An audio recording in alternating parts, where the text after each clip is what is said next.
आपने ऐसा बहुत सारा वीडियो देखा होगा जहां पर पर्सनल लोन की रिकवरी के लिए एजेंट न सिर्फ घर में घुसते हैं बल्कि मारापीटी करते हैं, गालियां देते हैं और पूरे मोहल्ले वालों के सामने में बेइज्जती भी करते हैं। आखिर इन चीज़ों से कैसे बच सकते हैं? कैसे बैंक आपको डायरेक्टली उल्लू तो नहीं बनाता है, लेकिन इनडायरेक्ट वे में बहुत सारी ऐसी चीज़ें हैं जो आपके पॉकेट को न सिर्फ खाली करती हैं बल्कि आपके लिए सरदर्द भी क्रिएट करते हैं। आज की इस वीडियो में मैं आपको कुछ ऐसे पॉइंट्स बताऊंगा जो बेसिकली एक लूप होल है और उसी लूप होल का फ़ायदा उठाकर कोई भी बैंक या प्राइवेट एजेंसी या जो भी NBFCs आप कह दें या जितने भी इस टाइप के ऐप निकले हुए हैं, ये लोग आपको बेवकूफ़ बनाते हैं पर्सनल लोन के लिए। सबसे पहला नंबर इनका लूप होल है, या जो आप कह सकते हैं कि फ्रॉड का जो एक लाइन है वो है hidden charges. Generally hidden charges में आपको बताया जाता है कि कोई हिडन चार्जेस नहीं है, कोई प्रोसेसिंग फ़ी नहीं है, 0 प्रोसेसिंग फ़ी है। लेकिन जब आप लोन लेने के लिए ओके कर चुके होंगे तो आपको पता चलेगा कि प्रोसेसिंग फ़ी के नाम पर आपसे पैसे कट चुके हैं। कैसे कैसे कटेंगे? तो सबसे पहले हिडन प्रोसेसिंग चार्ज रहता है। जनरली कितना रहेगा? 1 या 2% या 3%, लेकिन वो ओवरऑल लोन अमाउंट का अगर आप देखेंगे तो वो एक अच्छा खासा अमाउंट हो जाता है। इसके अलावा उसमें डॉक्यूमेंटेशन का चार्ज रहेगा, और अगर आपका लोन अमाउंट थोड़ा सा बड़ा हो गया जैसे 1 लाख, 2 लाख, 3 लाख, तो उस पर ये इंश्योरेंस चार्ज भी लगा देते हैं, जो आपको बताया नहीं जाता है कि वो इंश्योरेंस लग रहा है, लेकिन एंड में आप पे करते हुए पाएंगे कि इंश्योरेंस चार्ज लग गया। और मज़े की बात यह है कि ये चार्जेस तो कट गए, बावजूद आपको इंटरेस्ट रेट इन पर भी देना होगा, जो कि ऑलरेडी इन्होंने पहले ही ले लिया है। दूसरा होता है प्री पेमेंट या क्लोजर फी। जब भी आप किसी भी बैंक लोन को आप प्रीपेमेंट करना चाहते हैं, यानी कि आपने 1 साल पे कर दिया और 2 साल आपका बाकी है, वो आप पहले ही देना चाहते हैं इंटरेस्ट रेट से बचने के लिए, आपके साथ उल्टा ही हो जाता है। प्री पेमेंट या क्लोजर फी के नाम पे भी एक अच्छा खासा अमाउंट आपसे वो चार्ज कर लेते हैं। नेक्स्ट हो गया मिसलीडिंग इंटरेस्ट रेट। हमेशा आपको मैसेज आएगा कि आपका 10% पे आपको लोन मिल जाएगा, तुरंत एक क्लिक कीजिए और लोअर देन 10% पर आपको लोन मिल जाएगा, पर्सनल लोन, वो भी घर बैठे, आपको कहीं जाने की ज़रूरत नहीं है। ये भी एक बहुत बड़ा चाल है इनका, क्योंकि वो 10% कभी होता ही नहीं है। वो जनरली 16 से 25% के बीच में वेरी करता है, और अगर NBFCs हैं जो कि प्राइवेट फाइनेंसर हैं तो उनका इंटरेस्ट रेट थोड़ा ज़्यादा ही हो जाएगा, कम तो उनका बिल्कुल नहीं होता है। कारण है कि NBFC जो है वो जनरली फ्लैट इंटरेस्ट रेट पे आपसे वो चार्ज कर लेता है, लेकिन आपको पता होगा हर साल RBI अपना रेपो रेट घटाता है। नतीजा क्या है कि रेट ऑफ इंटरेस्ट में फ्लक्चुएशन होते रहता है, तो उसका बेनिफिट आपको नहीं मिलेगा। अगर इन्होंने चार्ज कर लिया कि हम आपसे 20% लेंगे तो आपसे 20% ही लेते रहेंगे, लेकिन लेट से अगले ही साल फाइनेंशियल ईयर में अगर सरकार ने, RBI ने अगर रेपो रेट कम ज़्यादा कर दिया तो रेट ऑफ इंटरेस्ट कम हो जाता है बैंकों का, तो उस हिसाब से वो घटता भी है। लेकिन अगर फ्लैट रेट पे अगर आपने ले लिया हुआ है लोन तो आपको उसका बेनिफिट नहीं मिलेगा, तो वो भी अल्टीमेटली आपका नुकसान है, जो कि आप कभी जान ही नहीं पाएंगे कि ऐसा हो गया। नेक्स्ट हो गया इसमें इंश्योरेंस। आपको लोन के अगेंस्ट में साइलेंटली इंश्योरेंस बेच दिया जाता है और बिना आपके कंसेंट के वो ढेर सारा पेपर में साइन कराएंगे। हाँ सर, यहाँ भी कर दीजिए, यहाँ भी कर दीजिए, यहाँ भी कर दीजिए, पता चला आपने इंश्योरेंस भी कर दिया। अब बोलेंगे नहीं ये तो इंश्योरेंस था। नहीं सर, ये मैंडेटरी है, आपको करना पड़ेगा, नहीं तो नहीं मिलेगा। अब आप भी मजबूर हैं, क्या करेंगे, कर दिया आपने। उस इंश्योरेंस का तो पैसा आपको लग ही गया, उससे कोई फ़ायदा नहीं है, बिल्कुल फ़ायदा नहीं है। अगर आप नॉर्मल होम लोन लेने के लिए भी जाएंगे तो आपको इंश्योरेंस लग जाता है, पर्सनल लोन पे भी इंश्योरेंस लगने लग गया है। अगर आप में से लोगों ने लिया होगा तो आपको पता होगा, गाड़ी घोड़ा पे तो लग ही रहा है। इंश्योरेंस का जो वो चार्जेज है वो आपके लिए नुकसानदायक है अगर आप लोन ले रहे हैं। कारण है कि वो आपको तो लोन रीपेमेंट करना ही है एनी हाउ, लेकिन वो इंश्योरेंस किसी काम का नहीं है। वो 100% बैंक वालों को कमीशन मिलेगा, और जो भी इंश्योरेंस कंपनियां हैं उनको वो फ़ायदा पहुंचाने के लिए ये बनाया गया है सिस्टम। नेक्स्ट हो गया इसमें अग्रेसिव सेल प्रेशर। हमेशा ही आपको एजेंट बताएगा कि अरे सर एकदम लास्ट डे ऑफर है, ये एकदम अंतिम टाइम है, क्लोजर पीरियड है, एकदम से क्लोजिंग चल रहा है बैंक का, अगर आज आप करवा लेंगे तो आपको बड़ा फ़ायदा हो जाएगा, और इस ट्रैप में फंस के आप भी फंस जाएंगे। ये भी एक साइलेंट टेक्निक है कि आपको कैसे वो अपने ट्रैप में फंसाते हैं। जनरली पर्सनल लोन उन लोगों को अट्रैक्ट किया जाता है जिनका इनकम स्टेबल नहीं होता है, जिनकी इनकम ज़्यादा होती ही नहीं है, जो एक सैलरीड पर्सन भी नहीं होते। आप देखेंगे कि बहुत सारे लोग सैलरीड पर्सन होते हैं, लेकिन उनकी सैलरी कितनी है? 10,000, 15,000, 20,000, 25,000, बस हो गया।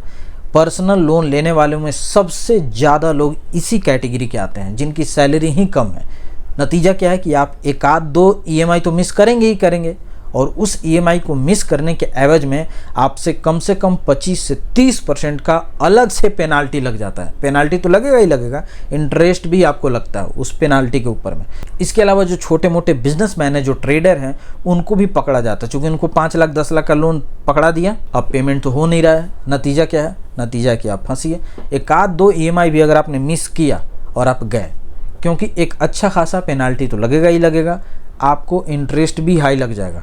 और एक सबसे इंपॉर्टेंट चीज़ है, कभी भी टर्म एंड कंडीशन आपको क्लियरली नहीं बताया जाता, बिल्कुल नहीं।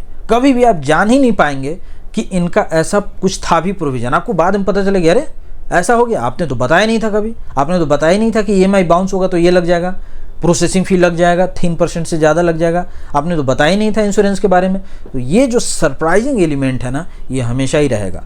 आपको बाद में पता चलेगा कि अरे ये तो ऐसा हो गया, इन्होंने बताया नहीं था। और ये बताया नहीं था जो आइटम है ना, ये सबसे ज़्यादा आपको मिलेगा जब भी आप लोन लेने के लिए जाएंगे। लेट पेनाल्टी आपको लग जाता है, अगर आपने लेट रीपेमेंट करना स्टार्ट किया तो उस टाइम भी आपको पेनाल्टी लगेगा। एनुअल मेंटेनेंस के नाम पे भी आपसे चार्जेस वसूला जाता है। तो ये सारा चीज़ है जो कि हिडन होता है, वो कहीं बताते ही नहीं है। नेक्स्ट हो गया रिकवरी।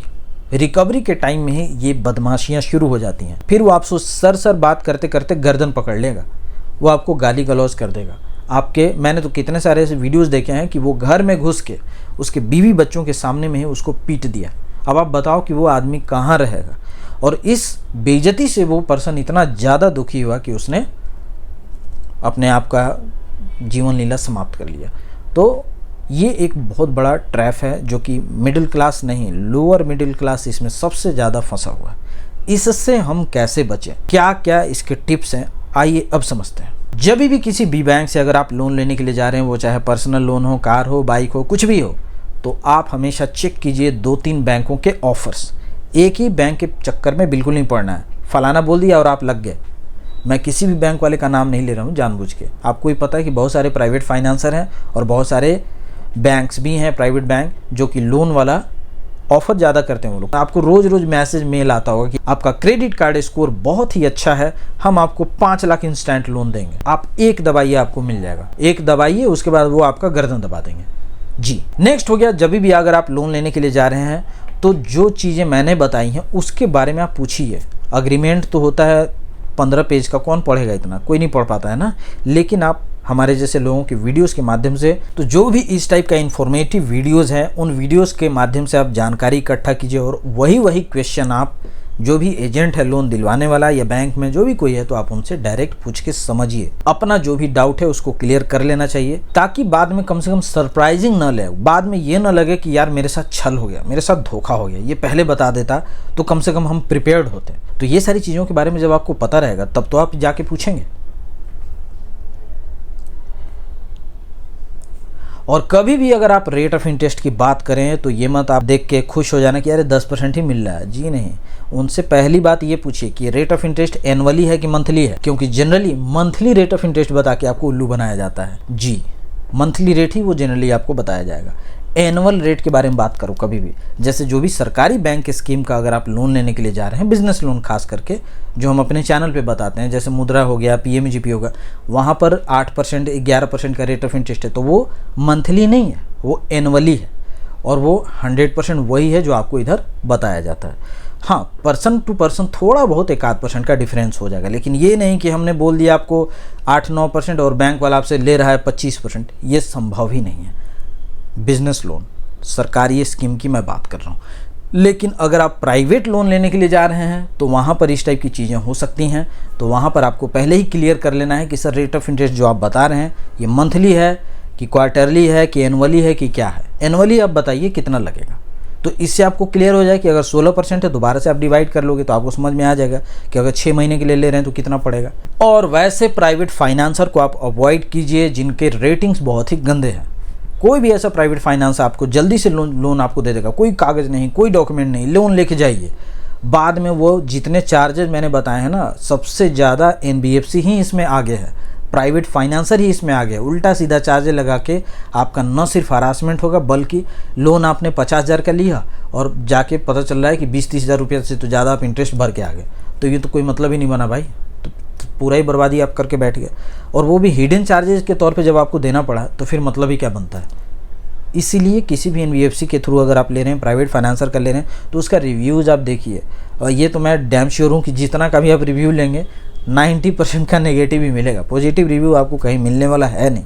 लेकिन इन पॉइंट्स के बारे में अगर आपको पता रहेगा तो कम से कम आप सही डिसीजन ले सकते हैं, क्योंकि सारे तो खराब ही हैं, लेकिन उसी खराब में से देखना है कि कौन कम खराब है। तो जो कम खराब है तो उसके यहाँ बात करेंगे। ये तो सब बैंक का वही कहानी है, तो किसको हम छोड़ेंगे, अमेरिका तो नहीं जाएंगे ना, यही लेना होगा। तो आपको वही देखना है कि सबसे कम गंदा स्थिति किसकी है, उसी के अकॉर्डिंग उसके साथ डील आपको करना है। और सबसे लास्ट हो गया, अगर कोई भी प्राइवेट फाइनेंसर से अगर आप लोन लेने के लिए जा रहे हैं तो आप ये भी ज़रूर देखिए कि वो आरबीआई से रजिस्टर्ड है कि नहीं है। बहुत सारे ऐसे प्राइवेट फाइनेंसर हैं जो कि रजिस्टर्ड नहीं होते हैं, वो आपको लोन दे देते हैं। जैसे गांव में आजकल चल रहा है समूह, है ना, कमेटी के थ्रू हमको लोन मिल जाता है। वहाँ पर औरतों को सबसे ज़्यादा शोषण किया जाता है, सबसे ज़्यादा उनका शोषण होता है। लोन दिया 20,000 का, रिकवरी कर रहा है 50,000 रुपया, घर पे आके गाली गलौज कर रहा है, बेइज्जत कर रहा है, लोग तंग होके परेशान होके सुसाइड कर रहे हैं। तो इसीलिए इन सभी चीज़ों से आपको सतर्क रहना है और तब जाकर आप लोन लीजिए। पर्सनल लोन तो जनरली लोगों को अवॉइड करना ही चाहिए। अगर आप ले रहे हैं तो आपको मैं बता दूं कि इन सारी चीज़ों को जो मैंने आपको बताया इस पर फोकस करके ही आप लीजिएगा। दोस्तों, आज की वीडियो में इतना ही। आप हमारे चैनल पे अगर नए हैं तो इसको सब्सक्राइब कीजिए और कमेंट में बताइए आपको ये वीडियो कैसा लगा। पूरा वीडियो देखने के लिए आपका बहुत बहुत धन्यवाद। Thank you so much. Take care, bye bye.